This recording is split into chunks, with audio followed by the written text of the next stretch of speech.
So on the way up, driving up here to the podcast, John had mentioned that he had his dog's vagina removed. What?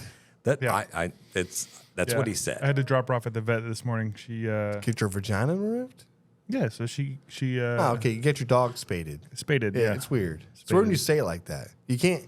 Well, it's either they remove it or they stitch it shut. I don't know. I didn't look. Yeah. But they did say there would be sutures, so maybe they just No, just we're not sew it talking about shut. that. It's John, not how we. So you know how babies are made, right? we're not. Listen, With a if that's- vagina. If that's how we're starting this off, that's not how we're doing this. That is the worst. Anyways, I brought her home. She was stoned out of her mind. I've never seen a dog so high. Right. She's like just following me Yeah. around with the cone, and she like bumps into stuff. But when she bumps it, she just stops, and she's just like stuck there. I'm like, you just gotta move like a quarter of an inch to the left. You can keep walking. She doesn't. She just sits there. She walked halfway down the stairs and just sat there and looked at me Yeah. on the stairs. Well, Just like, she's fucked up. yeah, dude, her eyeballs. I mean, they're always a little bit dark. They're Dude. like this black. Just like fall over. Just Can like you lay there. imagine if you had some, I don't know, fourth-rate doctor just like, nah, it's good, John. We're gonna just help you with a vasectomy, or we're gonna sew your pee-pee shut. You know what I mean? No, that's not how that works. I got a very good veterinarian that did it. No, actually. okay, yeah. I'm And just saying. She I think we're different. There's a different Yeah. on like what that really looks like or anything else. Hey, good for your dog. Can't have babies. Definitely. Honey, sorry they did that. Sorry, honey. Yeah. I think Yeah. maybe I was going to say the analogy that you were looking for earlier was like it's almost like it's a whole waking up in the bathtub with like a suture and your kidneys removed or something like that. I did Can't afford that. I did like what do you call it? urban legend myths that are not true at all, and that is one of the myths that like there's no known documented cases that somebody is woken up in a bathtub. You know why? With their Because they were killed. Yeah, if they pull both, you're Nobody probably- woke up. They were Far not killed. good. They were buried in some desert. The end. We got your organs. Yeah. And if you don't think organs are on the black market right now, Thank you for your you're donation. you're mistaken. Let me ask you this right here. Yeah. What organ Yeah. The love organ. do you think Goes for the most that person should not harvest from you? from What? him. If they catch you, they're like, we're taking your organs. You're like, Which one? They're like, hey, we're going after your... okay, look, man. Steer clear of the kidneys and the liver. The liver for sure. You're not going to want it, you know. And listen, we know what to say. You can cut it in half. It'll regrow. Mine's not going to regrow. Okay, you're going to ruin the day you give this away. And honestly, it's not going to do you any good. Yeah. So I'm like, don't take my eyes, man. Yeah. I got astigmatism, man. So you're gonna have like bad eyesight for a long time. yeah, You're stupid as shit. yeah. At least I can see. Right. Yeah, Oh my god. yeah. Well, my organs are all great except for the ones that are missing. So Yeah, I don't. Not really, man. Honestly, I hope I'm a match for you, but you're gonna be in trouble in a couple of years, John. You only have one. You only have one kidney. So, I feel like I'm a perfect match. I hope so. And we're gonna, I'm just gonna give you mine anyways. Just put it in you. You're good. They're gonna pull it up like it's pretty well used. Yeah, right. It's like deflated. I don't know what a kidney looks like really. Look. But I feel like mine's gonna be deflated, maybe a little like brown or something, some crispy edges. I don't know. I don't know how I always it talk works. to Laura, and Laura, Yeah. I mean, I love her to death, but when you talk to a nurse, it's very difficult to explain how They're too literal. science works. And Yeah, it's they don't very know. literal. They don't It's get very it. hard They don't know.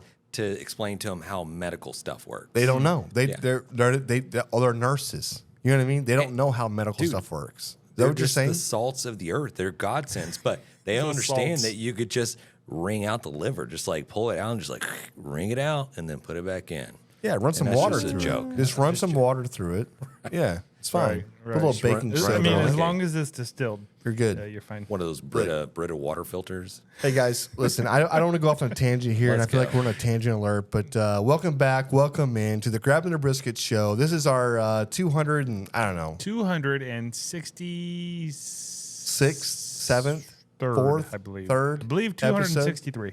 This is where we're at. This is what we do. We're here. We're consistent. We show up every single day. Except for last week. And, well, We show up every single day, and we give you the business. We're giving you the barbecue business. We're giving you the beer business. And honestly, we're giving you our business, right? And I think it's what matters, right? This is what you look forward to every single day. And with 200 and something episodes out there, you literally could drive across America a few times and listen to us. And we thank you for it. So, yeah, and honestly, it's like we can't do it without the people that are sitting there and listening. It's You know the what I mean? people. It's the peoples. Speaking of the peoples, Raul got recognized. Raul. Raul. Hey, Raul. Hey, it's weird how you say it. All of you guys can't say his fucking name. I say it right. No, you don't. I say it the best. Yeah, but he did get recognized. What was it like getting recognized? Hey, you know what? Yeah. It was funny. Yeah, it really was yeah. because I'm not on the camera. Yeah. And he was like, "Are you Raul?" And I was like, "Yeah."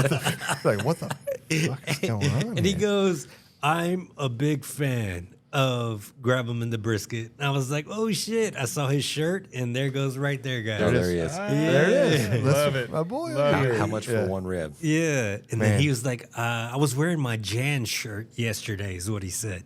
And that was Oh, the shirt he was shit. wearing Okay. the day that I ran into him. I love it. Yeah. I love it, man. Yeah, it's this badass. is what it's like. He also said, he goes, "John is the funny one. And why do they give Jan so much shit?" And I said, "Fuck Jan." Yeah. No, you're right.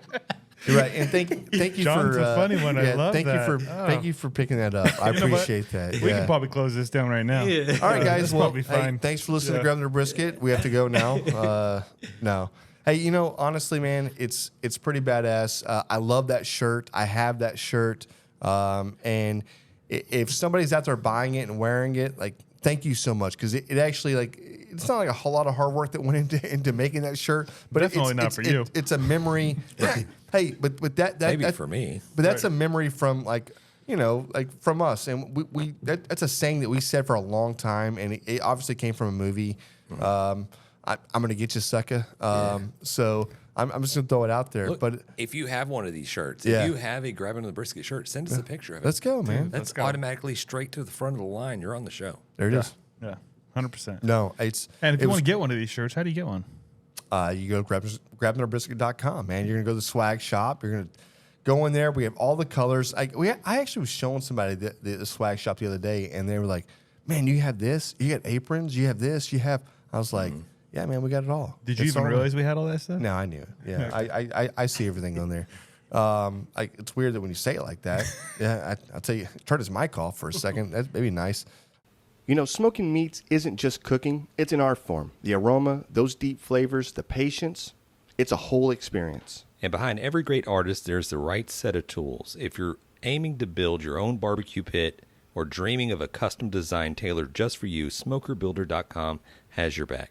Led by Frank Cox, their expertise is unmatched. Offering blueprints, kits, and insights, they turn every barbecue dream into a flavorful reality.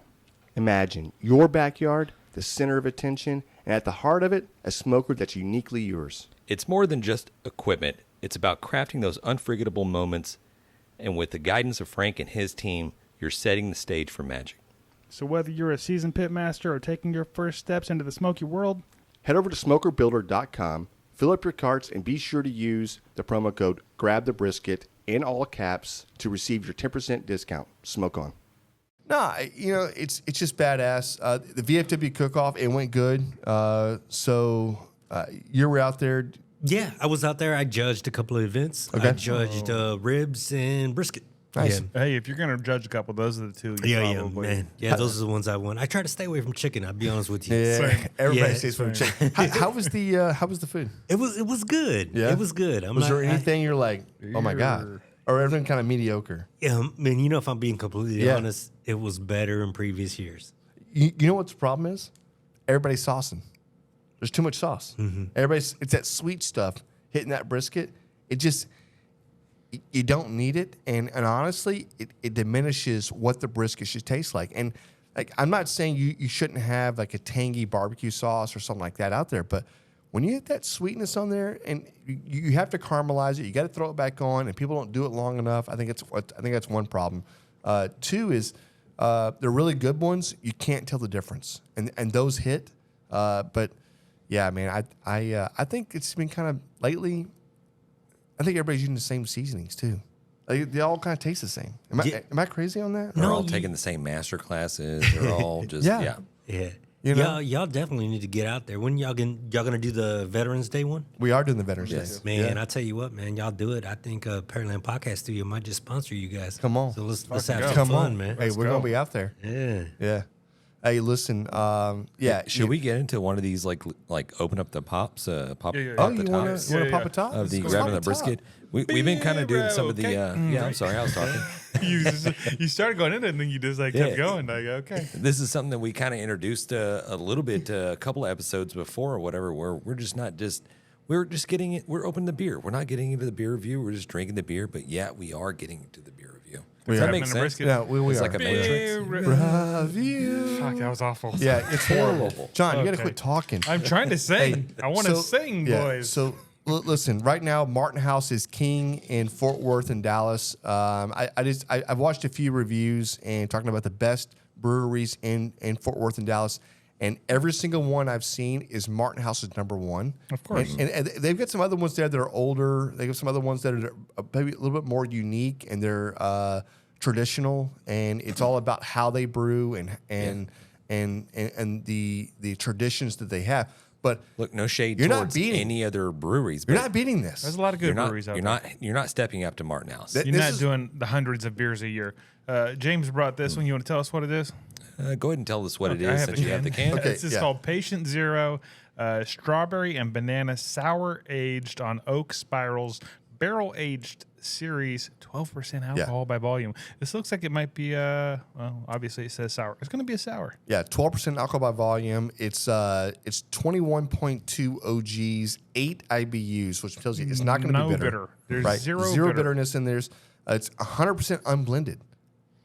Think about that for a second. It's going to be a little choppy inside. You're going to get a little bit here, right? Brewed February 26, 2024. So that's a great vintage. I mean, And here's the deal. I'm going to give a shout to Martin House. The official beer, okay, the unofficial beer unofficial. of Grabbing the Brisket. And I feel like they're gonna give us a sponsorship because we've only reviewed like I don't know 8 million of their beers, anyways.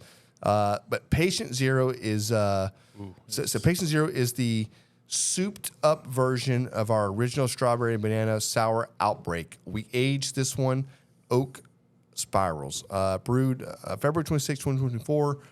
This beer, man, and their cans, everything, their wraps, everything. This is super cool. These guys are legit. Like, if you don't know who Martin House is, look them up, get a clue, come to Fort Worth, check them out. You're not going to be disappointed. They are probably king in Texas. Look, we all know that the end of days are going to be spawned by monkeys being affected by some type of like We disease. saw the movie Outbreak. Yeah. Morgan Freeman. It was. Yeah. Andy Dufresne. What does No, that have to do I don't know with? what's happening. Well, Morgan Freeman was an outbreak. Oh, So. was he? And then you went Shawshank. Then with I it? went Shawshank. Yeah. Jesus, More like a- dude. Like, you Mile just- of shit. Yeah. You just went full circle on that. That's not cool, James. It's the only two lines I know. Yeah. All Well, right, listen. while we sip on that, can I jump into the hot off the grill barbecue news? We should.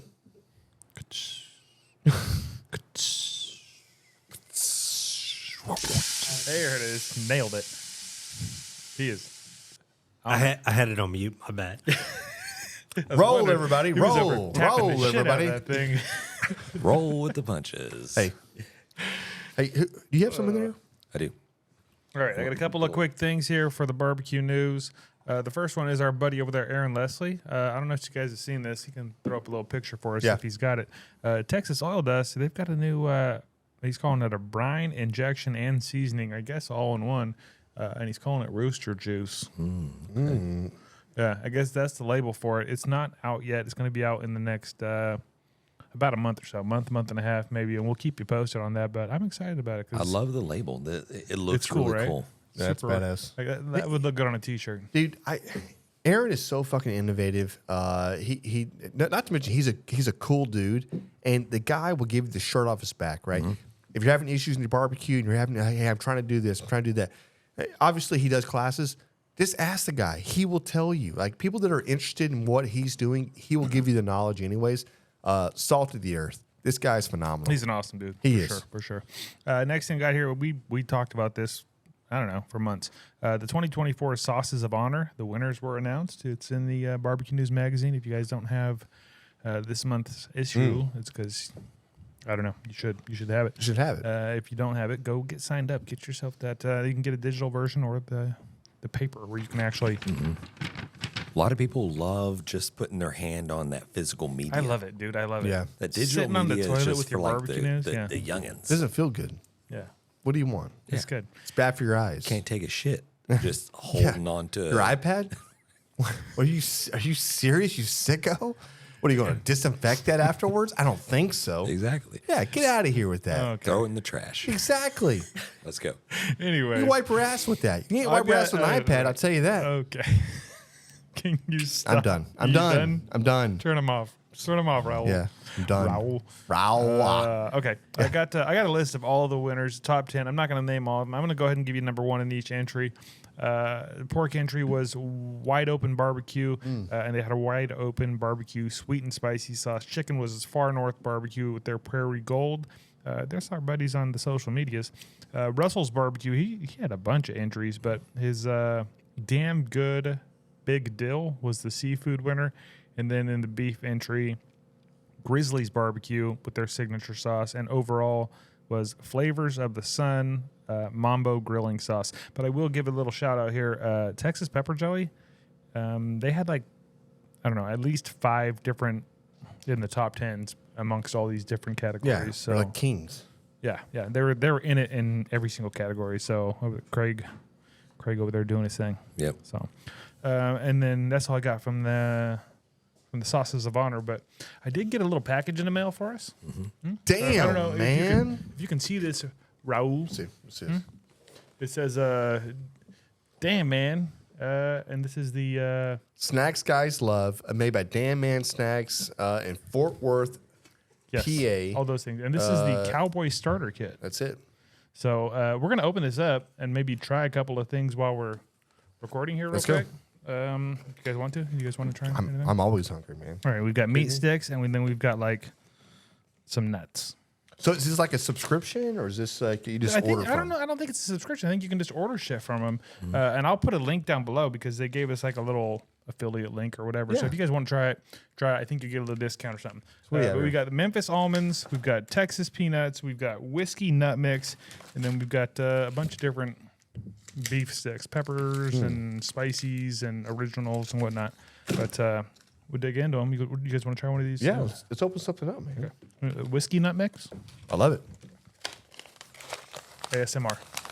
Oh, it's kind of weird, but yeah. We'll just open it. Okay. Hey, that's fine. Just open it though. Yeah. You guys are the worst. And then stick it in your mouth and chew it. Pop it out. Oh, there we go. So what's the thing here? They're making snacks for Okay, that one's kind of sweet. people. I was not expecting that. Little chocolate. Did you say they're making snacks for people? They are people Well, it snacks. says You're right. "damn man," but it's like what's it? What's it's nutritional? This is a snack for like what are we looking for here? I don't what know, is those in my ones? mouth? Those are kind of sweet, right? I think those are sweet. Toffee? Oh, what does that mean? Yeah, it tastes like a toffee, kind of. I was expecting like salty or something. Does it have peanuts in it? I'm Are you allergic. allergic? I'm allergic. You ready, EpiPen? Oh my god. Kick from my face. I thought he was serious. right. Anaphylactic shock. Everybody's like, Jesus, this died on the air. Okay, hold on. This is the spicy beef stick. Looks like your little cigar you got over there. No. Can't tell the difference, champs. But it's good. Peanuts. I like Solid beef stick. products. Yeah, good stuff. Anyways, if you want to try any of these, I'm gonna leave this sitting here in case somebody wants a snack here in a minute. It's delicious. I like the beef stick. That's actually good. That's spicy too. Salty, spicy. Break off a piece of that. That one. Roll. Wrong hole. Yeah. Anyways, if you want to try that, scroll down and get you some. Damn man. Am I emphasizing that right? Damn man. Yeah, man. Damn man. Honestly, I'm hungry. I didn't eat supper. I've probably like 8 beers already. Supper. Love it. This is good. This is really good. Hey, Yeah. Okay. Anyways, that's all I got for the hot off the grill barbecue news. cheers, guys. Phils. Threw down some ribs last night. Used the Chicks That Smoke spicy rub. Mind blown. Dude, that's what I'm saying. Like the Chicks That Smoke spicy barbecue all-purpose rub, dude, it is a game changer for sure. Yeah, if you folks have not given it a shot, you need to. Honestly, your barbecue will thank you. Chicks That Smoke. It's at sucklebusters.com. No, I feel like there's okay. I feel like we need to start a drinking game right now, and only us can see it. But it's like we need some rules to our drinking. You know what I mean? Like we can't just get drunk on this show. However, We're 260 something episodes, and you want to start rules now? Yeah. Okay. so if James puts his thumb on the counter like this, last person to do it got a drink. Right? It's just little nuances like that. We should be. We're not playing that. Oh, we're definitely playing that. Last person to whip their wiener out's got a drink. That's juvenile Jan, and we are above it. No, we're not. We're not above it. High class society over here with the Grabbing the Brisket podcast. No, we're not. Yeah, quit being juvenile. John and I just got off a cruise. We're not above anything. Okay, we cruise. Did you play drinking games on the cruise? We drink a lot. drink a lot. Yeah, Hey, James. we walk on the boat. We walk up to the bar. First thing I'm like, I got the first round. Go to order, like, your card's not activated, sir. It's like, mother. So I had to go down to the customer service, right? Because you got to activate your little carnival card. Hold on. So you're trying to order a bucket of beer, right? Yeah, I'm trying to get beers and drinks for the girls too, and Yeah. because the first day you got to kind of pay for it. You don't get to use just your drink package or whatever. So you have to use your carnival card though, so it's not active. I go down to the customer service. The line is like 843 people deep. Everybody's trying to get their cards working. Yeah, it takes about 1 hour to get through this line. I come back, they are shitty drunk, all Hey, of them, listen, I ordered a bucket of beer and I drank the entire bucket of beer in right? an hour. An Yeah. hour. You just paid cash for it? Yeah. Yeah, I mean you can still use your card anyway, but yeah. So he got drunk. He got drunk without me. So I ordered a second bucket of beer, and John shows up like, "Here you go, John." I'm like, "This is the second bucket." He's like, "No, it's not." I'm like, "No, it really is." I'm like, "Dude, And then he tells me you got to catch up. yeah."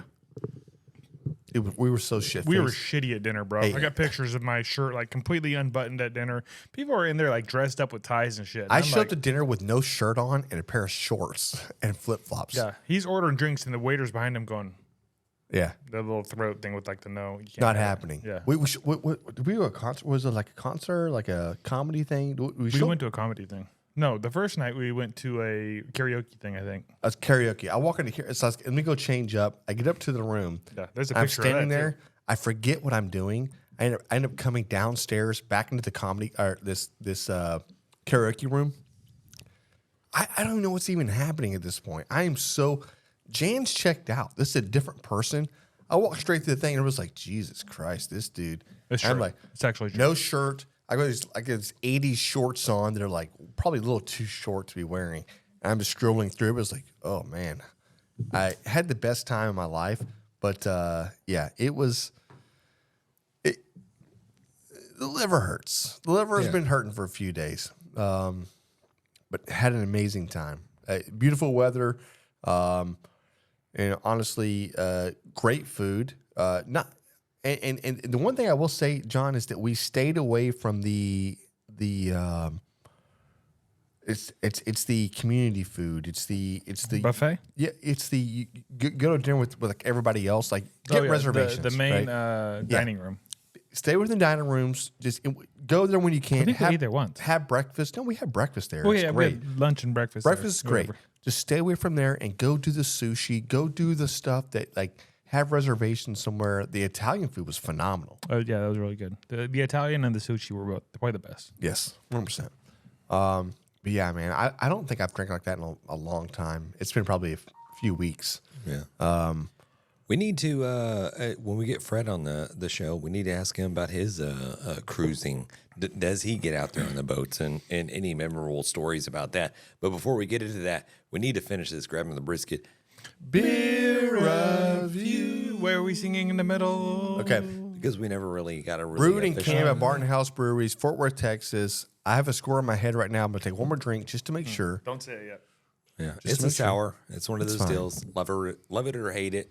But it is soaked in rum barrels, so that strawberry banana flavor just kind of just gets soaked in with that alcohol and just gives a little bit more of a punch. Because they have another strawberry banana sour. Yeah. It's the same thing, but It's just they 33% age it. alcohol by volume. This is good. What'd you This say? thing is great. What'd you say? 33%. No, it's not 33%. What's wrong with you? 12%. It would be liquor. It's 12% alcohol. Yeah. 33. Oh, it's 12%. Shit. 12%. 12% alcohol All by right, volume. John, what do you have for a This is score? the shit I put up with. This is really, really freaking good. I really like this. It's like a smoothie. It is. Add some ice. It tastes like a smoothie. Blend it. I'm literally And getting, honestly, drive to work. okay, you Live go your first. best life. You go first. Go ahead. No, Yeah. I'm letting you Go ahead. talk. Good. Are you? You sure? This is freaking good. Like you said, it tastes like a smoothie. It has zero bite at all. For a 12% beer, this is ridiculous. It's sour, but it's not too sour. There's a little bit of sweetness, I think, from the banana. I love this freaking beer. I'm going 9-1. This is really freaking good. I would drink this again.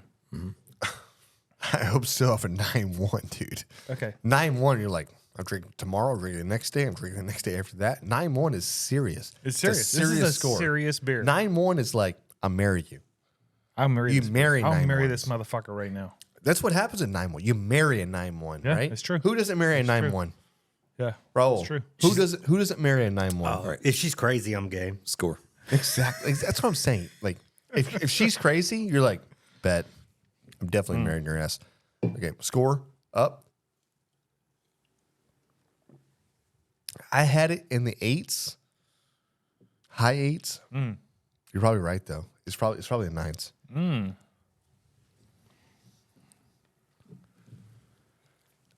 Oh, man, I don't know. I'm having a hard time with this one. I'm thinking. Yeah, there's Jan. Jesus Christ, dude, just don't. Why are you throwing that out there? Yo, look at those legs, Got to man. work on the muscles, man, on the legs, man. It's all muscle. What the fuck's wrong with you? Yeah, now he looked good. It's like two. It's just like separated. It's My like, boy was all the It's way called drunk. a muscle. Yeah. Hey, I'm gonna go 9-0. 9-0. This is a 9-0 beer. 9-0. Bring us back down to earth here, James. I know you know I you're will. fixing Yeah. to. Like, sour beers are not my favorite, Right. but I love strawberry banana. And I'm gonna post this high, but I'm not in the 9s like you guys. You should be. 9s are like when I see this again, I am stuck in the fridge with it, and that's not what it's about for me. No. Okay. What is it? I'm gonna go probably just a good solid 7.8. What? 7.8. I don't even know you anymore. It's a great beer. It tastes great. It's really good. Do you even like beer? Yeah, look, I know the beers that I Do you even put like 9s. alcohol? I put the 9s on them. This ain't it. Hey, can we just give a shout out to James's shirt? James's shirt's on.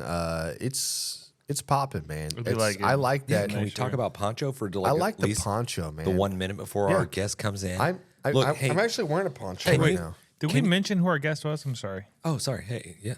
Did we? No, we I don't have think we not. did. Man. Hey, so guys, Like listen, suspense. we got Fred Robles. Yeah, so we have Fred Robles down coming on tonight. Rio Valley Meats. That's right. And it's been kind of difficult. We've been trying to link up a few times, and it's been hit or miss. This guy has won I know. so many grand champions all across this country, world championships, one after another. We're talking about the IBCA. Correct. The IBCA. I mean, he was a president of IBCA for a little bit, and then I think we jumped over to the CBA. CBA. But he is dominating all across every platform that he goes to. He's got a recipe, and I see all the videos and the shigging with Bill Purvis, and I see all the stuff that he does back and forth with him and Bill. I love it. Well, they're doing classes together. They're now, doing too. classes together. They It's are. like we have to take those classes. Hey, there's probably not two better people to take classes Definitely from. not. No, you can't beat it. You cannot beat it. And I'm gonna say this out loud, and I don't want to come across like too much kissing ass or anything like this, but the demeanors of both those guys, they're very humble guys, right? Definitely. They're just there to go. You can tell this is a passion, and you can tell that this is their Well, this you're is always what they want to do, right? Yeah, you're always worried. It's like you come across guys like Bill Purvis and Fred Robles, and you meet them, and you're like, are they going to be just like, hey, I don't have time for you? Yeah, hey, good to meet you. Take care, right? But it's the total opposite. They're like, hey, do you want to borrow my grill here? Yeah. Oh, yours. You know what I mean? Yeah, It's or, like, hey, I've got got to a- help you out. What's the I've got a barbecue caddy here, take this. I've got the whatever. I feel like a lot of the man. barbecue community is just like that. But you expect the guys that are killing it to be different. They're the same. They're the same. So hopefully we can just maybe pull out just a little bit of barbecue secret knowledge or whatever. I see all the videos that he puts out there and everything looks legit and just beautiful. My only reservation is between Bill and these guys right here. I need to see more videos. I need to see more content of what these guys are doing. Yeah. Along with maybe glimpses of seasonings and stuff like that in the background. Do a little shigging. No, I'm not doing that at all. But I'm just saying we need you don't little bit more from them. You don't know. Yeah. Yeah. All right. Well, speak of the devil, I think he's in our green room now. So Come on. yeah, should we Let's go, Freddie. pop him in here? Hey, can we take that picture down? That'd be great. That'd be great. Take that down. Jesus. Hey, that's gonna be my phone background. It should be everybody's phone background. Dude, I don't even know what the hell happened that night. Yeah. So many things. So bad. That was fun. You know, whether it's a casual backyard grilling session or high-pressure world barbecue competition, one thing's certain. The drink by your side needs to be ice cold. Absolutely. And that's where YETI Coolers come in. Every time I'm grilling in my backyard, I trust YETI to keep things cold. And in the midst of barbecue competitions, with all that heat and intensity, YETI's a game changer, ensuring those drinks stay chilled. So whether you're perfecting the burger flip or aiming for barbecue gold, YETI's got your back. Here's to cooler moments, no matter where you grill. Cheers. So, what the hell you been up to, man? Man, not a whole lot, brother. Just summertime. We spend a lot of time out on the island. So I actually just got home today. We're out there for that SpaceX rocket launch this morning. So that was pretty cool. We didn't get to see a whole lot of it because it was kind of cloudy and foggy this morning, but we got to hear it and feel it. That's the biggest thing, man. You feel that just that energy coming off those rocket boosters, man. It's pretty crazy. And then you hear the noises and all that good stuff. It was a pretty cool experience, man. People from all over the world gather around there to go watch that thing. No, yeah, Dude, that is that's badass. I can't imagine what the feeling looks like. And I saw a thing yesterday. I think it's like the amount of water that they produce when they're doing a rocket launch that floods the pad and everything else. And I'm just curious. I know NASA does this, but does SpaceX flood the pad with a bunch of water, or do you know? Man, I have no idea. Okay. We're from where we're at. We're on the South Padre Island, which is the southern, as far south as you can get on the island. And I think the rocket itself launches maybe about 2 miles away. Okay. But it looks like it's right there because the thing's so huge, man. You can see it there. It's just sticking out of the ground like a sore thumb. Dude, that's badass. But, no, it's a pretty cool experience for sure. If you guys ever get a chance, man, that's a pretty cool experience. No, 100%. Yeah, I think, space, nowadays, we kind of had a lull with, the government kind of defunding NASA, a few years ago. Then it turned into a private, obviously the government's still funding whatever else, but it became almost like private people funding it. Right. And you got Elon coming in. It's like, hey, I got a lot of money, hey, I do my damn self. why don't I start a whole town? And Lee, if you go south of Corpus, I mean, there's like, didn't they buy a bunch of land in Texas here south of Corpus where they're literally like, this is their area, but they're building a whole city out there, right? Well, I mean, where SpaceX is at is in Brownsville. Yeah. And yeah, it's brought so much infrastructure to the area, just because of SpaceX and a bunch of jobs. And yeah, so it's a lot of the people who work there live actually on the island. So that it's brought a lot of people down to our part of the world for sure. That's badass, man. That whole area, this whole Texas is blowing up. The last couple of years, people are leaving California, they're leaving all these other states, and they're like, how do we get to an area that just feels good? Like it's traditional. It's about family. It's not so jaded or anything else. And I just think like, I honestly feel blessed to be born here, to be honest with you, man. I mean, I would want to be living here versus anywhere else in the world. Honestly, thankfully it's in the South, because I don't know if I could handle living in the Dallas area. You know, I'm not trying to throw shade or anything, but like, you know, it is what it is. You know, those guys are a different breed up there. I got a lot of family in Dallas, man. No, I do too. I can say that. That's like that's no comment on me. I have family living in Dallas. I'm actually, James and I are actually from the Dallas area, so I mean it's not like, you know, like I can say that stuff because you know what, I know.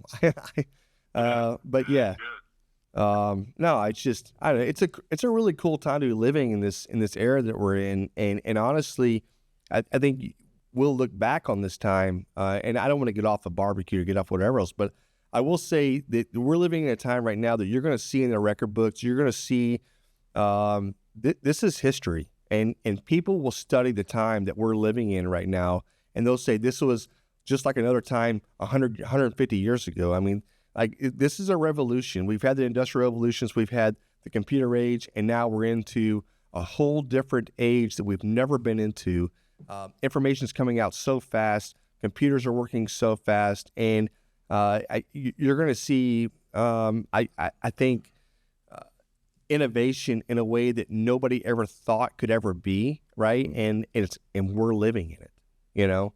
So I don't know. It's pretty sick. I think the beautiful thing about what we alluded to it earlier, Fred, what you do.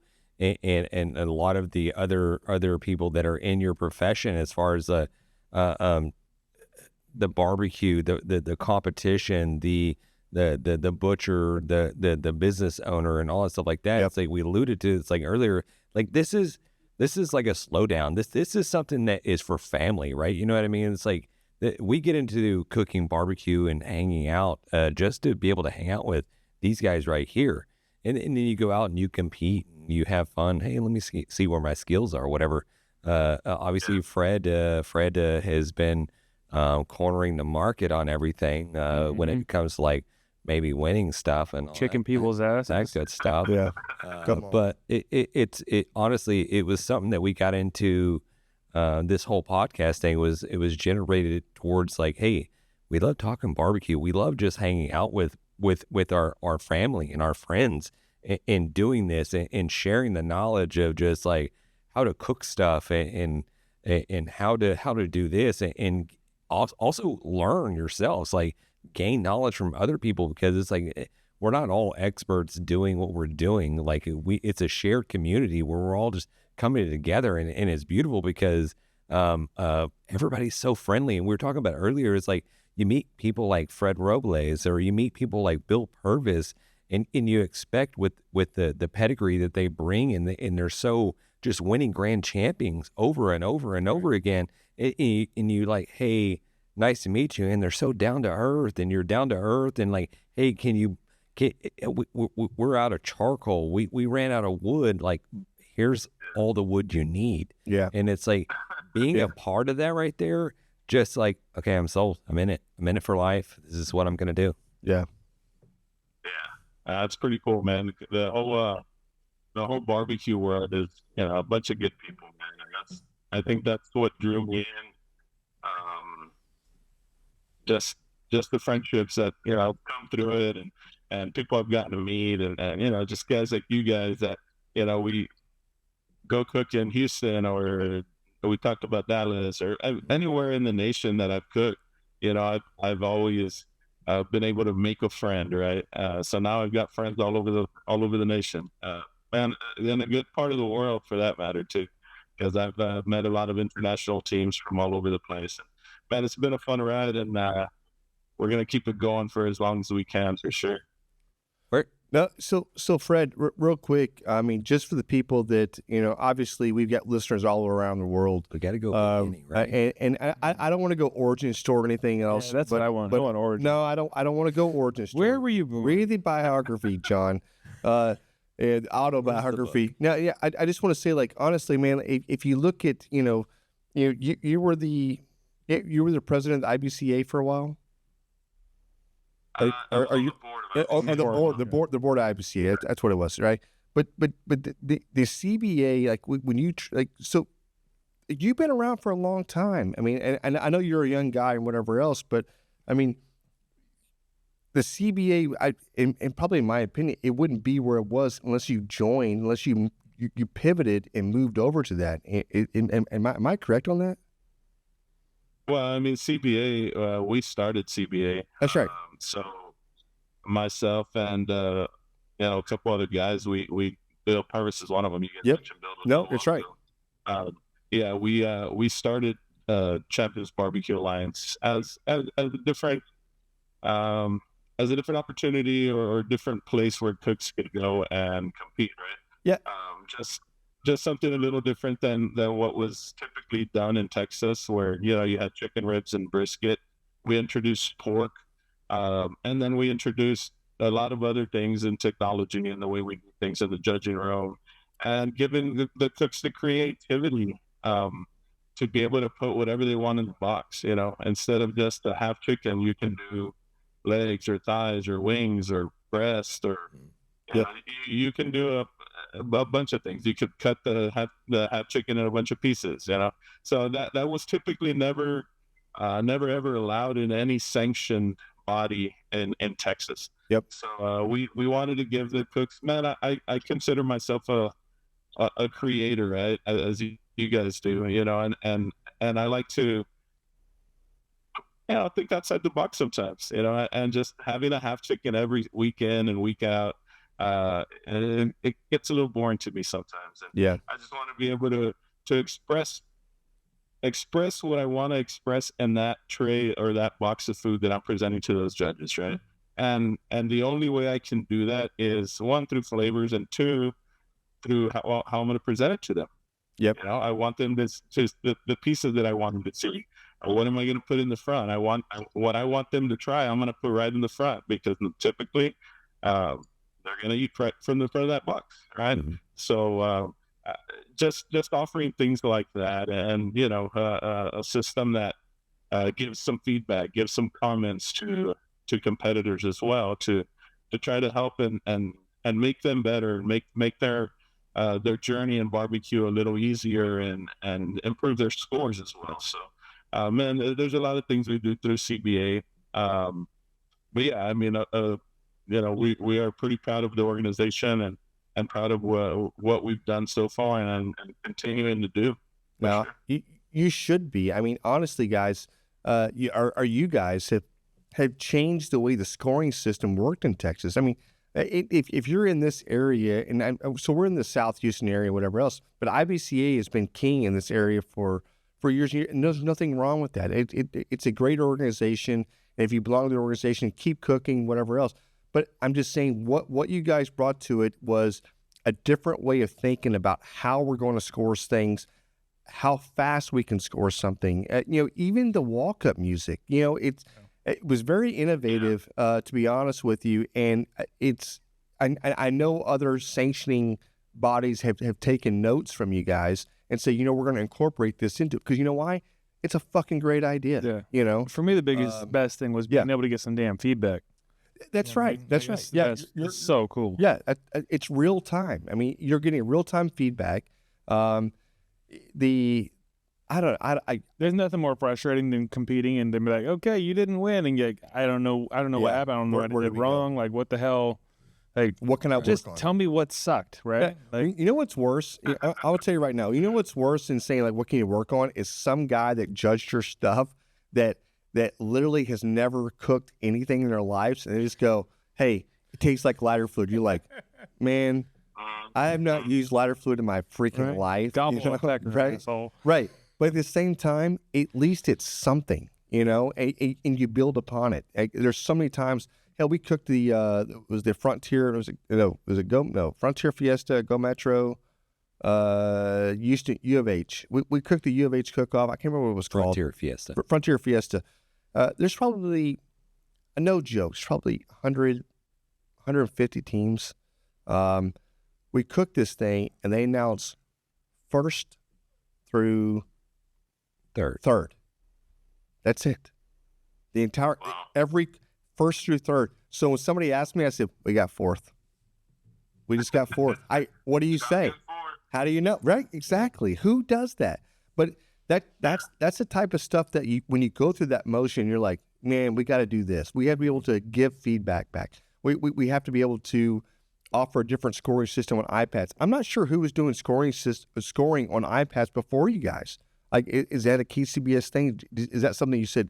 No, nobody. We could do this quicker by doing it this way, you know. But you guys put it out there, you know. Well, not just quicker, but it really, you know, and a lot of these ideas came from us cooking a multitude of sanctioning bodies all over, right? Yep. So we took what we thought was good of this one and good of that one, and kind of, you know, incorporated it into what we wanted to do. But you mentioned capturing scores on smart devices, right? Yep. And really that was done to eliminate the fat fingering that goes on in a judging room. And what I mean by that is when a head judge or an event rep is in there tabulating scores, they're in there on the 9-key calculator or on a 9-key input device. Yep. And they can fat finger a 6 instead of a 9 or a 7 instead of an 8 or what have you, and you're done. You're done. As a cook. You're exactly right. We wanted to take the human element error out of it and just put it straight on that taste judge. That taste judge enters what he's thinking, and it goes right into our server. Yeah. And at the end of the day, we just hit calculate results, and it spits out all the results for us. No more having to read, oh man, I don't understand this guy's writing because he wrote with a pen or pencil. Yeah. Is it a 7 or is it a 9? I don't know. Let's just go with the 7. Exactly. And that ain't fair to the cooks. Yep. So we wanted to take as much of the human error part of it out of the equation. Basically, our vet reps are, you know, we want them to be there to kind of watch over the judging room and make sure it gets done right. But we don't want to put too much on their plate. We just want everything. We don't want them to make any decisions in the judging room that they don't have to be making. So we want to take the human error element part of it out and create a more consistent judging environment for sure. Well, I can say 100% you've done it. You know, it's a testament to when you have Austin Rodeo saying, you know what, we're going to go CBA. And we were out there the year before they were CBA. And frankly, the year before that as well, right? Lone Star the first year, I think. Yeah, so it was Lone Star. And then when it went CBA, I was like, thank God. Yeah. You know what I mean? It just felt the entire cook-off went so much more smoother. And I'll tell you why, because you have people that are that are comp guys that are running not so much running it, but have put the infrastructure in order to make the cook-off run as smooth as it does, because you know, like, listen, you can't do this. It sucks every time somebody's trying to wait for you to show up in order to cut or in order to do this right here. You got to streamline some things here, you know? And I think you guys did it, you know? I don't know, man. I just feel like when I see a cook-off and I see like, oh, it's CBA, I'm like, I just feel like it's going to be ran really well. And I'm not saying I'm not opposed to an IBCA or a KCBS or any other stationing body out there. I just feel like it's just a little bit different. And it's kudos to you guys. Seriously. Thank you, man. And you know what? I'm not going to sit here and say that we're a perfect organization, because we are far from it. And sure. I constantly tell our group, like, man, we can improve in so many ways, right? When I would have our board meetings, it's like, man, we can improve here, improve there. Yep. And always trying to think of, okay, what can we do better, right? And I think as long as we keep that mentality and keep our customer in the forefront. Who's our customer? Is the cooks. Our customer is the promoters. Our customer is anybody who we come in contact with. at an event or even outside an event. You know, if we keep those guys in the limelight and be thinking about them, we're going to be just fine. Doesn't matter XYZ organization comes in or comes out. And like you said, there's nothing against any of the organizations out there. There's several of them, several different sanctioning bodies, and they all have their purpose. And I think they're all there trying to do the right thing, regardless of whether stuff happens or not. Nobody wants a bad event under their belt, right? No. But it does happen. Unfortunately, it does happen, and we're here to support each other and do what we can and move forward and just grow barbecue, man. That's what we're trying to do, is grow barbecue. At the end of the day, if we can grow barbecue, we can grow. Man, I have my own ropes out, right? I can grow that business. I'm a meat guy. We can sell more meat. The pit builders can sell more pits. You guys can have more podcasts. You know, I think it's a domino effect, and it's a long line of things that we can help just by being better, helping the sport grow. No, I 100% agree with you, and it's like you got to go. Everybody has their place and the value, and honestly, I think that I feel like you can't just cook one sanctioning body. I think you got to cook them all. I think you got to get yourself out there, and you've got to figure out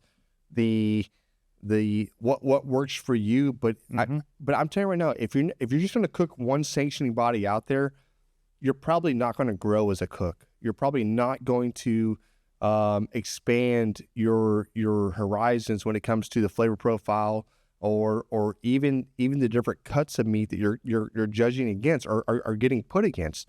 I talk to people all the time, like, hey, well, have you ever cooked KCBS? No, I never cooked that. You ever cooked this? No, I never cooked that. You're like, so you're just cooking the one thing you know, and it's like, and I think that what you guys have done is put out, obviously putting in hey, we're bringing the pork into this, or you can do a money muscle, you can do a pork butt, and do this. You can do a different chicken. You can do a chicken leg, a thigh, or whatever. Like the half chicken, it may be one of the hardest things that you can put out there on a on a tray and serve it.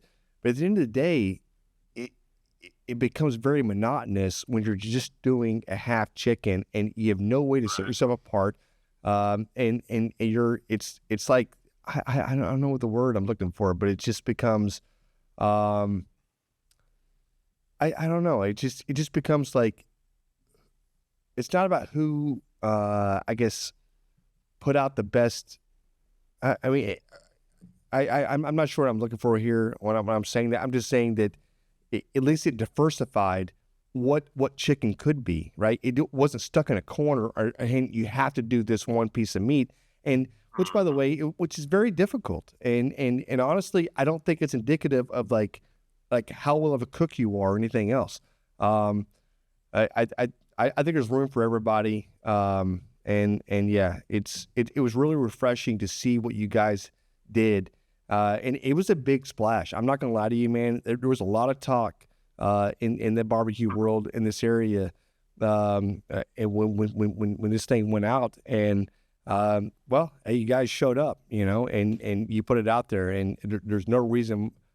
There's no. I'm not wondering why it's as successful as what it is, because you guys fucking nailed it. So, which is badass. Can we go back to the meat? I you've got a meat. Is it a meat butcher meat market in your area? How's it going? Like, what are you seeing? Is it been normal? Your prices are obviously with inflation, whatever else. But I mean, anytime you're breaking down, are you breaking down your own meats? Or are you tell us about it? Yeah, so I own a small butcher shop in Arlington, Texas, down here in South Texas. Yeah, Rio Valley Meat, which is the same name as my barbecue team, right? Yep. And man, meat business isn't an easy business. It's not. So prices fluctuate on the daily, right? Beef has been up, and beef is probably going to continue to be up. And chicken's gone up a little. Pork's kind of stabilized. But man, it's the same for everybody. It's not just me. It's not just the the meat market down the road, or it's for everybody. So what can we do to entice customers to get them in the door? We have to be creative with those things, right? So one, you got to try, you got to offer quality, right, and value. So we try to do those things. And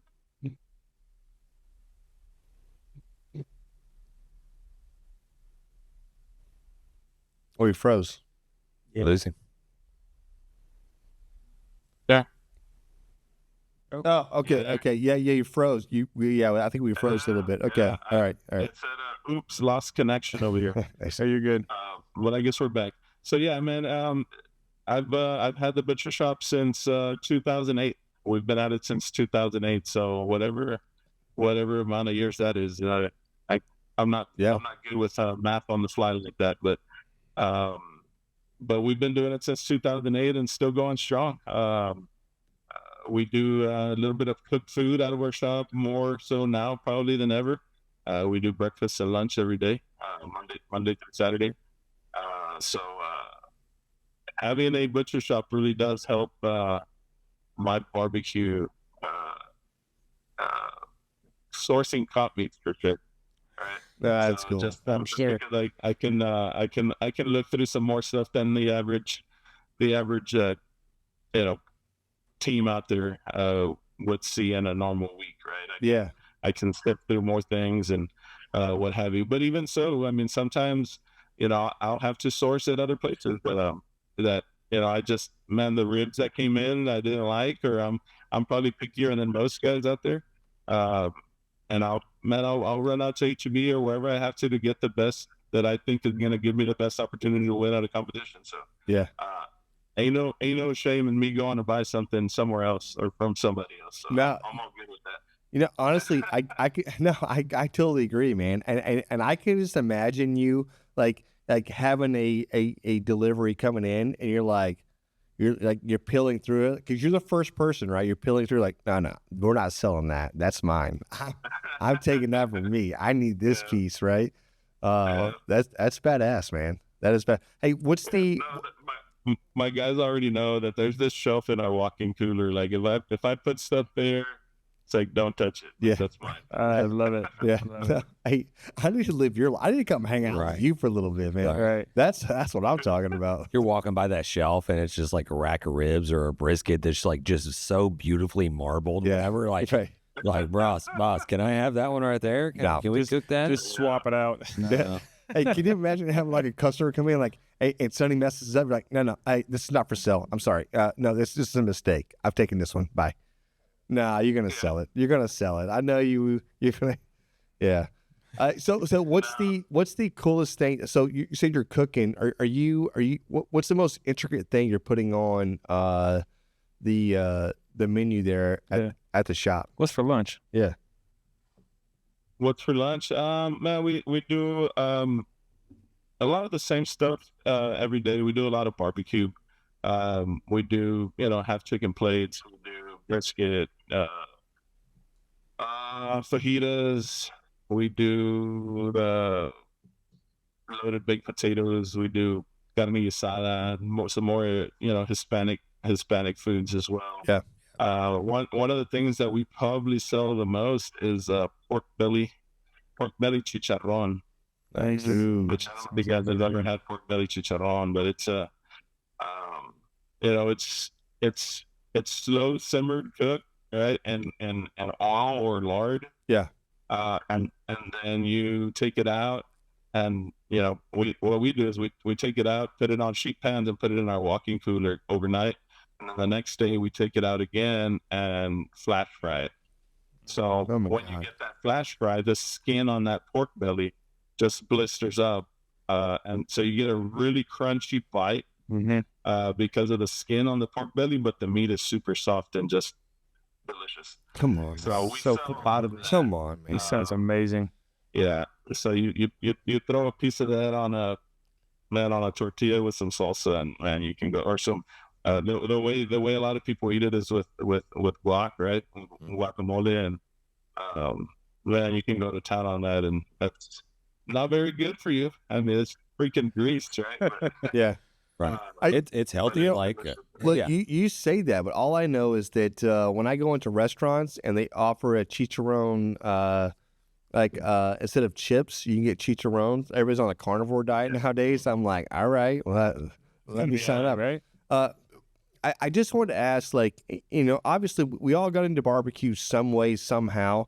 And I'm not trying to figure out, like, but your cooking ability and your business and everything else, like, what inspired this? Was there somebody in your family, somebody that said, Are we going origin? That's what I was no, just gonna we're say. not going origin, Right. James. Can we get the non-origin story? What I'm please? saying was, what my question is who inspired you to do what you're doing? We need date of birth and place of birth. Nope, I already gave the question. Okay. Who inspired you? Because there is somebody. There's an inspiration here somewhere where you owe it all. You're like, you know what? I grew up with this, and this is the person. Who is that person? Yeah. So I grew up around my grandpa a lot. I had my dad my whole life, but he was working or doing stuff, and so my grandpa would always, man, as kids, since I can remember, he'd pick us up on a Thursday from school. Me and my cousin were the same age, and he'd go and take us out of school on a Thursday. I think back then you'd have to be in school till like 9:30, 10 a.m. for them to count you present. That's it. Hey, it's still true. It's still true. I do it. Yeah. So whatever that time was, he was there like a minute later taking us out of school, so they wouldn't count us absent. So we'd have our stuff ready, and man, we'd drive out to the deer lease. Yeah. And at the deer lease, it was kind of like, man, we're gonna eat what we harvest or what we kill. Yeah. He'd take stuff, right? But just seeing the rudimentary, pieces of wood, fire, coals, just learning that aspect of things, and just throwing a piece of meat over an open grill and over an open flame was something that captivated me. Just watching the fire at night, right? Just staring at a fire, sitting around, just doing nothing. That got me moving. Then my dad would barbecue a lot. He would grill a lot. All right. It wasn't so much smoking like we do now, like smoking briskets and stuff like that. But he would do a lot of grilling at home, and just me trying to best him, right? Trying to one up him all the time. Yeah. Like I'd mess around with stuff. Yeah. So that's kind of the way I started in barbecue. And then as I got older, I got more competitive. And what's better than being a little competitive in barbecue? So Yeah, right. Man, I went to my first comp, and honestly, I got into competition barbecue because of our meat shop. That was the only reason I got into competition barbecue. It wasn't so much because I wanted to, go and compete against somebody else. It was because I wanted to, again, trying to be creative in ways to bring customers into our shop.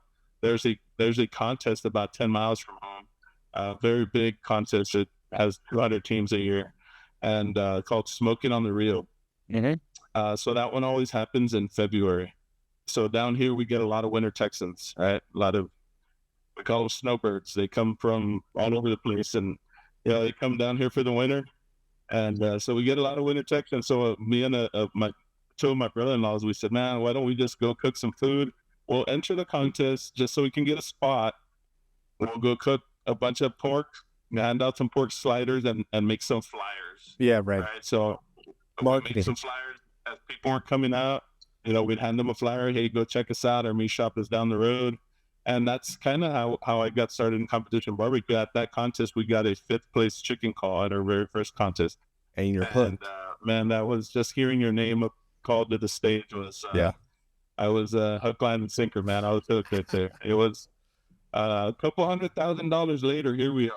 There it is. Right. Hey, Hey, I'm it's the telling you, same man. story every time, though. You get that first call, and it's like, oh, well, I guess this is who I am now. Oh, yeah, for sure, man. I equate it to like the first time you play golf and you hit that one good shot, and you're like, I'll be back next weekend. You know what I mean? That's exactly how it is. But honestly, I think that's exactly what barbecue is. It's not showboating. It's not whatever. Everything's so unique. Everybody has a flair. Everybody has something different that they can bring to it. Now, my most favorite part about barbecue, I'm gonna say most favorite part, but one of my most favorite parts is the shit talking, and I really enjoyed, man, talking shit to just different various teams, different people, and not that like I'm saying I'm gonna win or anything else. It's more about just like I'm just kind of pushing people to get out of their comfort zone a little bit, pushing people to talk a little more shit back, With Raz and yeah, Right. Not So- the nice teams. You're not. Oh, it's everybody. Nice teams. It's everyone. I don't even care, right? Yeah. I don't even one's care. safe. We had there's nobody safe. You always have the stories or whatever. Jan mentioned that Frontier Fiesta cook-off Yeah. that we participated in. We had a team that cooked next to us. Mind you, our team consisted of just a couple of pull-behind offset smokers. Yeah. Like literally can fit like 2 to 3 briskets on, stacked up to a team that just had a giant, just covered pavilion, and just all these smokers coming out there, and it's like, hey, we're doing our best thing. It's like, hey, we're gonna. It's like what is it like? The whole like we're gonna drink all the beer, Yeah. that we want, and then we're gonna have fun or whatever. But we turned in. The guy next to us turned in. We're all walking back, just jubilee, just like happy as can be.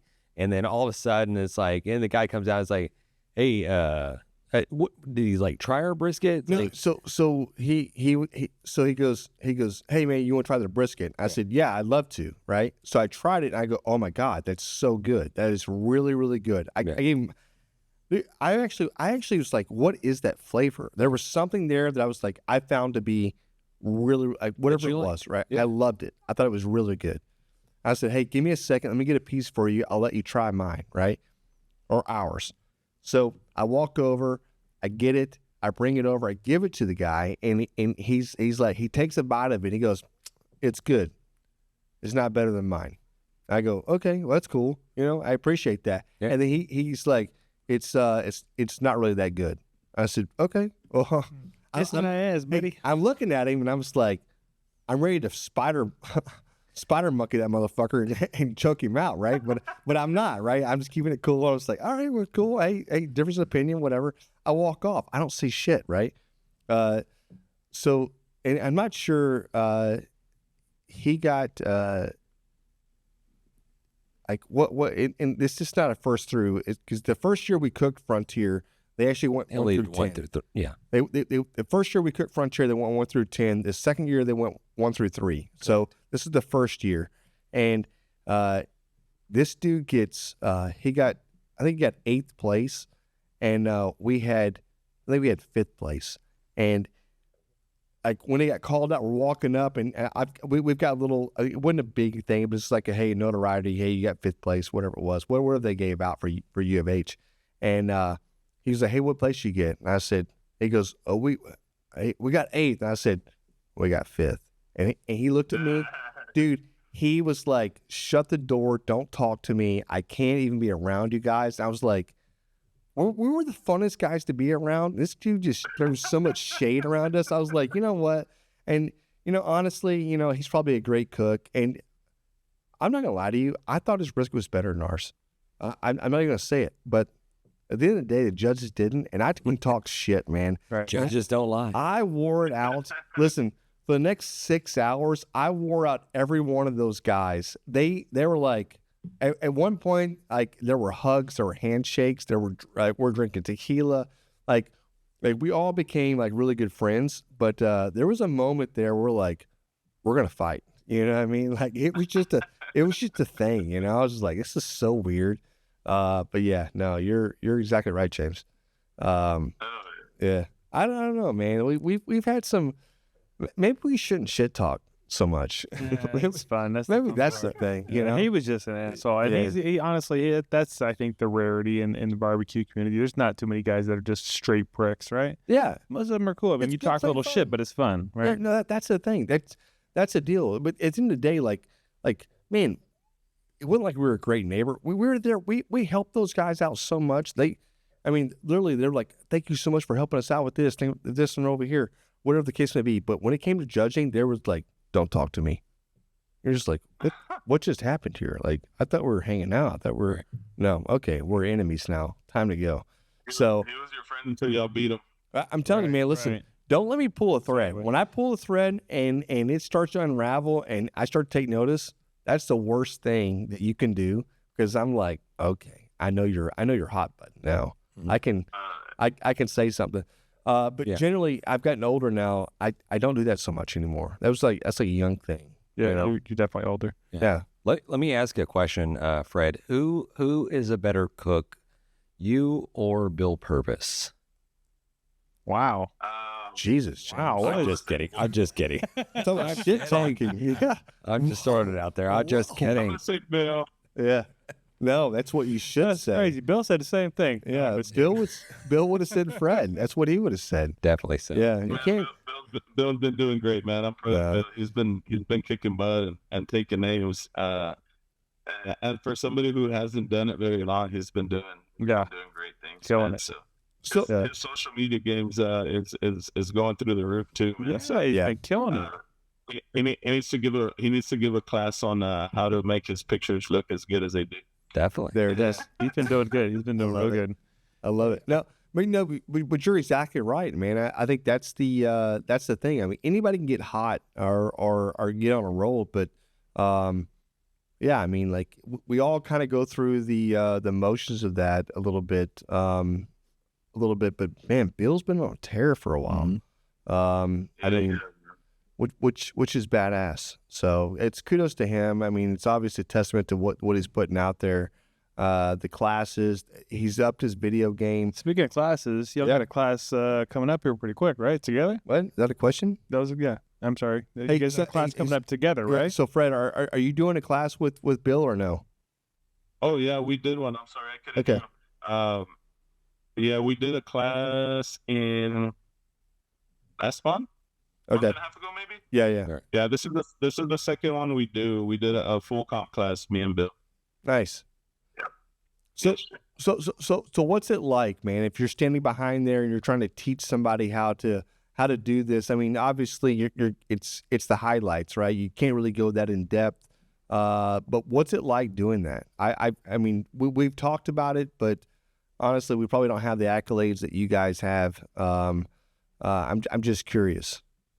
Well, I've done several different types of classes, but when like this one we did with Bill, when I do my comp class, which is we call them a tell-all. Right? Yeah. Basically, it's everything that I do leading up to a comp and at a comp, and a 2-day condensed version, right? So from how to select meat to how to trim to how to inject, what I inject with, what I season with, and then the whole cook process. We literally cook all the meats in front of guys right there. So it's a lecture style class. They're watching, they're asking questions. They can come up to the table, watch me trim stuff. So it's a full, you get the whole shebang. You're getting it all, real and unfiltered. So, and then I've done classes more like at barbecue stores where it's more of a, hey, this is how I do it, and then we bring out a piece of meat that's already cooked, and we just slice it in front of people. So that's a different type of class. Yeah. But yeah, when like our comp class that me and Bill did, that was a full till. Normally I do one of those a year, and then I'll do a bunch of other little classes like backyard chicken or brisket or whatever it is. But man, I enjoy teaching. I really do. I enjoy, and that, that's one of the things that I love about food and cooking is that I enjoy seeing the reactions of people's on their faces and how they react to that piece of meat you're giving them or that sample they're trying or what have you, and just getting that feedback and that interaction from them is it's something that I thoroughly enjoy about cooking food and teaching people and then after classes, they go out and compete and you get texts, hey man, I just got a first place with that brisket recipe. Or, Yeah. Man, It's the best. This one little thing that you showed me how to do took me over the top, So you get feedback like that, and so it's great to hear. So it helps us. Sometimes when, man, it's happened to where I get in a little slump sometimes, whatever meat, right? Yeah. And then I get a text from somebody, hey man, that recipe's still working. I'm like, man, maybe I should go back to that recipe. Yeah. No. maybe I shouldn't have moved from it.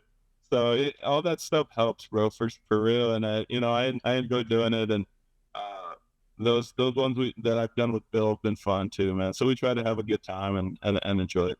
Hey, if you had to give one piece of advice to a competition cooker, not saying a novice, somebody that's been in the game for, just a little bit, they're not winning yet or anything else, but they're out there competing, so they're in the game. What's that a piece of what a piece of advice would you give them? Man, there's so many, right? But I think you can do a lot of learning just by listening.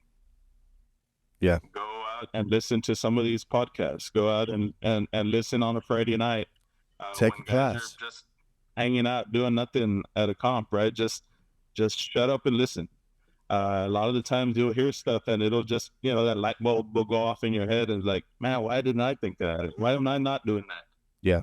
There's a lot of stuff that we put out, like on social media too, that, man, there's a lot of little tips and tricks that you can just see by just watching a video or, so just listen, man, just be out there and absorb, right?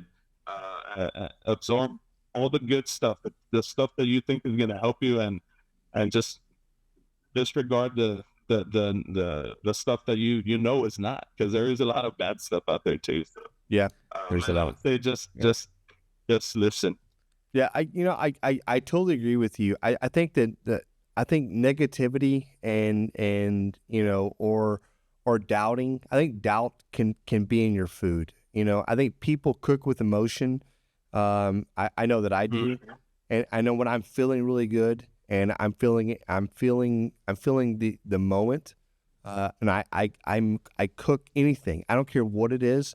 I think you can taste it. I think your energy is in your food and your positivity is in your food and everything's out there. And I know it sounds weird saying it like that, and I know maybe a lot of people won't agree with me or whatever else, but I think cooking is very emotional and it comes across in the food itself. And when I feel good and when I'm in a really good spot and I'm just, I don't know, it's just whatever, but being receptive, being open to what's coming out there and listening and partaking. Dude, I totally agree with you. I think that's something that a lot of people can be very close-minded about how barbecue is or how their barbecue should be or what they think it should be or anything else. And at the end of the day, it's like, man, like you can't control what some judge is going to put out there or anything else. It's like, just be as positive as you can. Just put the best product out there as you can. If it didn't work, it didn't work. Doesn't mean it's wrong. Just means it wasn't your day today. I'm just going to say that if you're not hitting, if you're not winning at these competitions, just put more seasoning on it. just put more. Yeah, just do more, right? No, I love that though. Just keep your ears open.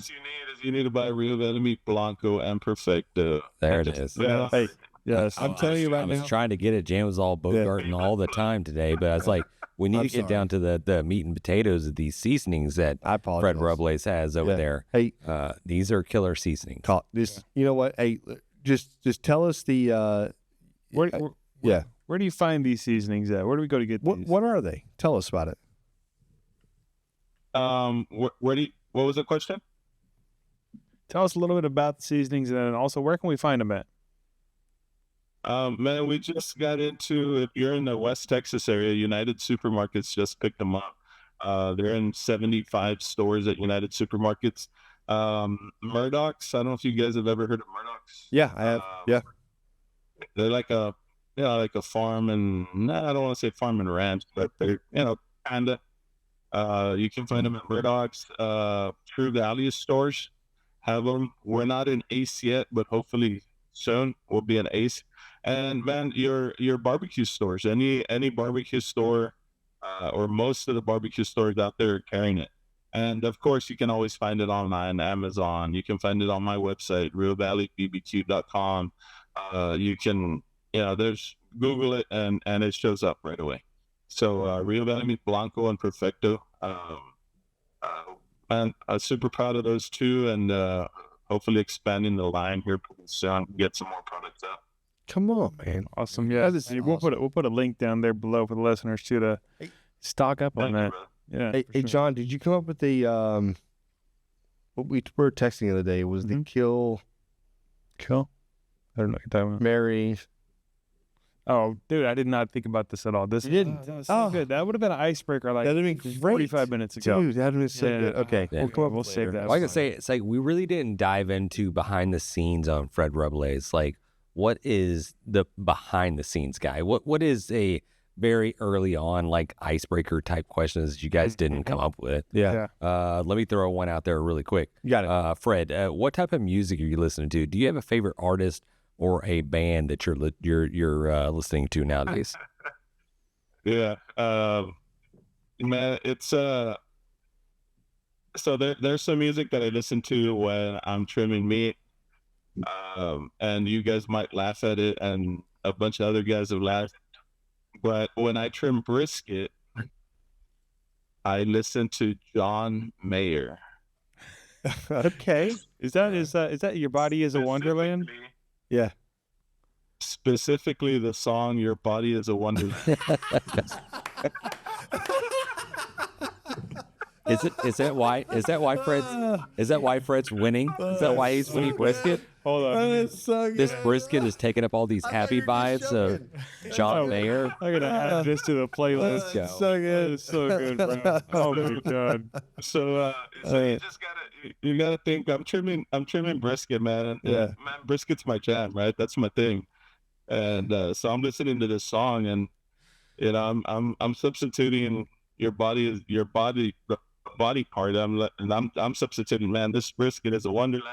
Yeah, you might be a serial killer. I'm just not gonna lie. You might be a serial killer in the making right now. I don't know. What is happening? That's good. I love that. That is great. So what are we Come listening on. to for chicken and ribs? Right, yeah. Yeah. Man, most of the other stuff, it's kind of just a playlist that I have. It's mostly slow jams, to be honest with you. Okay. Very A lot of sensual. slow jams, a lot of oldies. Just kind of, man, I'm kind of a laid back, mellow guy, and that's kind of what I listen to. Just smooth. I enjoy jazz and blues, honestly. Nice. And I think John Mayer is one of the best guitar players out there, and that's kind of why I started listening to him. I play guitar, so I'm a guitar guy. And, Hell yeah. I just Love it. have respect for the guy and what he does with that axe, man. No, man, I totally agree with you. What was the first concert you ever went to? First concert I ever went to? Yep. Oh man, John Mayer. no, No, man, he goes honestly, no. I've never seen him in concert. I want to, but I've never seen him in concert. Man, down here in South Texas, we don't get a whole lot of big, musicians down here. Yeah. We do get some, Yeah. but not a whole lot. Yeah. I think the first concert I ever went to was I don't know if you guys have ever heard of it's a Spanish band called Mana. It's Okay. kind of like tropical music. Why we all look at Raul? It's really MANA. Mana. Man, Y'all need to look them up. Bro, look him up. yeah. Oh, we got this. Yeah. We got this. Hey, Fred, we appreciate you. I know we're up against it here. If folks want to find your social medias or your websites and whatnot, can you spill the beans on Or where the they can meat find you? market. Yeah, all of it, all the stuff. Where can they find you? I'm sorry, I'm having trouble hearing you, brother. So if the folks, I said, so John was saying, hey, we're kind of up against it, but if the folks wanted to get a hold of you or find your meat market or your products, where would they go? Man, you can find us on our social media handles, Rio _Valley _BBQ, on Instagram, Facebook, TikTok. and it's got all our info on there. So go on there and follow us. And we're trying to grow our social media game, which is something I should have done 10 years ago when everybody was telling me to do it. It's never too late. And I'm just now trying to do it. So I'm trying to put out more content on Instagram and Facebook and trying to grow those guys. So we'd appreciate any support we can get from any of the listeners out there. 100%, man. Yeah, we'll put some links down there for that too. Yeah, if you ever need any help, just growing that, John can come down to your place and he can shoot some videos for. John flies free. So. Yeah, he works for Southwest. He doesn't pay for anything. He just flies out. He lives his best life. So we'll stick him down for a month or two. Let's go. Let's do it. All right, brother. Hey, well, Fred, we appreciate you. And this obviously won't be the last time because we never got the actual origin story. So I think we need part 2. We need part 3. We'll do this again for sure. And honestly, it's like, Fred, I know you're all across the country and you're all across Texas and you're doing the competitions and you're holding down the fort there at the there at Rio Valley Meat. But if there's an opportunity that maybe the Grabbing the Brisket can slide down there and maybe just do a live episode or a recording of a podcast, I think we're up for a road trip. I think it would be awesome. Come on down, man. We're in Harlingen. Our shop is in Harlingen, which is Southwest has lands there actually. Mm-hmm. Oh yeah, so, I've flown in many times. Yep. Yeah. So yeah, we're there. Our shop is there in Harlingen. We're not far from the airport actually. We're about 7-8 minutes away. Let's go. All right. Hey, thanks, Fred. We appreciate you. We appreciate Fred. Yeah. You have a great night, sir. Yeah, appreciate you guys having me on, man. Enjoyed it. Yes, sir. Peace. We'll see you guys. Hey, I'm Pantsless Aaron. This is Stevie. And I'm Augie. And we are BFYTW, a podcast all about playing games and having fun. Our games are usually based on British panel shows and game shows, but we'll play anything that captures our attention and imagination. Why? It's right there in the title. You'll never guess what the F stands for. Dude, are you kidding me? Yeah. It's so cool having him on. We came across him several times at I know. competitions, whatever, and he's so nice, gentleman, just very nice. But at the end of the day, like methodical. He has a very plan. He's got a very specific plan of how he wants to do this or whatever else. And yeah, I totally agree, man. Just humble. And you know what? Hard fucking worker. How about that? Definitely. So, I mean, the guy's hustling. He's harder worker than you are. No, I mean, yeah, definitely harder than I am. Yeah, way more than John is. But no, I, dude, it's really cool having him on. I know we tried to have him on a few times. He kind of like, I mean, he's busy. Everybody's busy. Yeah. Here's the deal. Like, we just keep asking. Like, if you're out there and you say no, we're gonna hound you. I will ask. I can guarantee it. But I will tell you this: very fortunate to have him on, because he could have said no and said no, I'm not gonna do this, and whatever else. But very cool that he said yes, and I hope that that he liked it as much as we did, because I loved it. It was cool. It was a cool interview, and thank you so much. Appreciate it, Fred. Speaking of loving it. I think we got a barbecue win/fail. What? Are you serious? Yeah, in the okay, coming up here. Let's go. All right, take a little break. It's coming up in identification minutes. Station identification. Did you see the horde of just flying spiders that are going across the U.S.? No. Look, this is happening. That's not true. I'm not lying. Yeah, you kind of are. No. Listen, okay. I just want to let you know they've been here since like 2010. Or maybe they have, but yeah. There are giant spiders that are flying. Wait, giant? You say giant? They're probably like, they may start off with babies, but they get to be this big. Perfect. For those that are not listening, you just held up like the size of a chocolate chip cookie. That's pretty big. Yeah. Like a good chocolate. It's a little oblong, but okay, we got barbecue fail coming up, and this is from @twin623. I honestly don't even remember where. Is that a zip code? Nope. Yep. Maybe. I don't know. I'll put a link down below. Once I figure out if this is TikTok or Instagram. It's June 23rd. I'll put it down below, and you guys will be able to to give this dude a follow. I'm a twin. Or this chick. I don't know. Hey, guys, my story. So I barbecue often, and I love barbecue and bratwurst, but this time I wanted to go all out, so I got some chicken thighs on the grill. Started feeling sick because I forgot to wash my hands, I'm assuming, after the chicken. I was in the restroom for 30 to 45 minutes. By the time I came out of the restroom, the grill was on fire, burnt the food, and ended up eating the old McD. Twin 623. Yeah. It's just a great move, man. Listen, Extra hot mustard, please. if you're not licking your fingers after you put the chicken on, I don't know what you're doing. Right, okay? right. Listen, there's only one way you're going to build up your immunity, and that's by licking the side of the chicken bone before you put it on the grill. Okay. Listen, your immunity system's better for it, and I'm probably pretty sure your cooking game's better for it. He's got little emojis here. Yeah, he did. The laughing, crying, laughing, the hand, and then is that the sick emoji? That's underused. I like that. I don't know what to say. You know, honestly, I need a photo. Listen, I know you took a photo.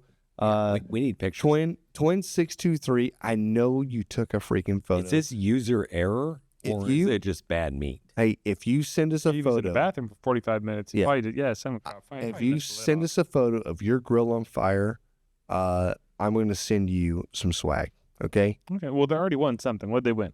Sucklebusters. Everybody wants some Sucklebusters. Hey. All right. Well, that was awesome. That was really good. That was like, you guys really came together on that one. If you guys want to win some Sucklebusters, all you got to do is send in your barbecue wins, your barbecue fails, your barbecue stories, barbecue recipes. Just interact with us a little bit. That's right. We will make you a winner. All you got to do is send us an email, info@grabtheminthebrisket.com, or hit us on any of the social medias.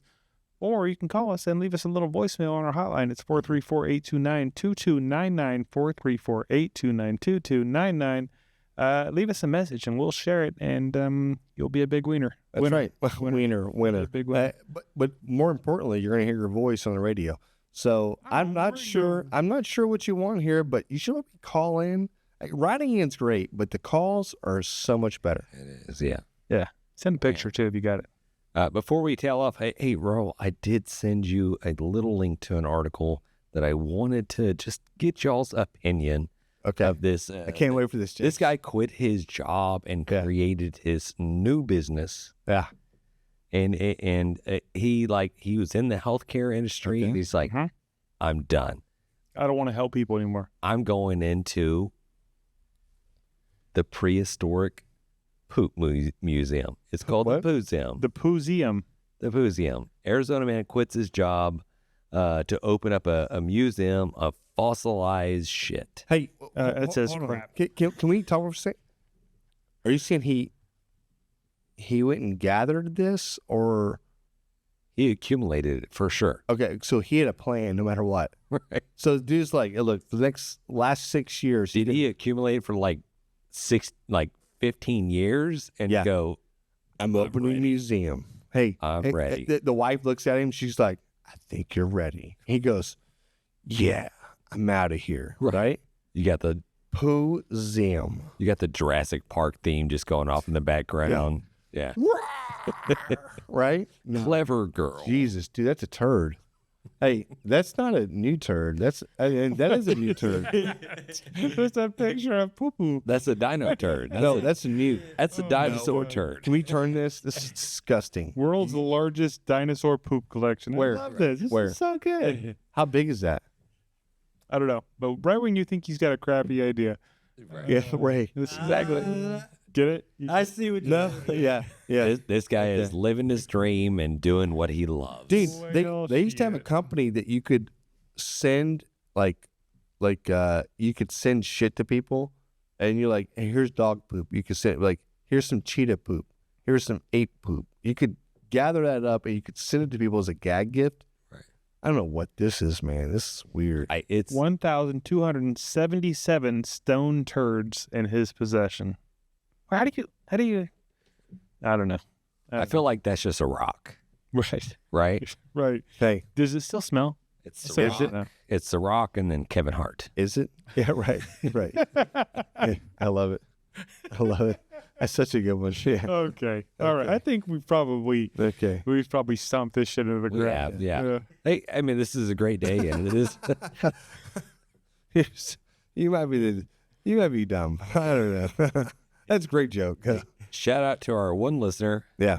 We appreciate everything you guys bring to the table, and I'm talking to you guys right here. Like, I mean, the content, Raul, the producing, everything is just legit. This has been a fun time.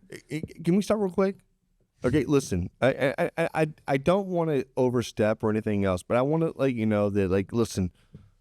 Roll Pearland Podcast Studios. If you're out there, right, and you're in this area in South Houston, Texas, and you want to put on a podcast, you need to come down to Pearland Podcast Studios, talk to Roll, because this dude's going to hook you up, man. Just not Thursday nights. Yes, that's ours. Go fuck yourself. Piss off. We'll fucking kill you. Okay? Burn your house down. Yeah. Thanks, guys. Hey, honestly, guys, it's been great talking barbecue with you. Peace. We've been great.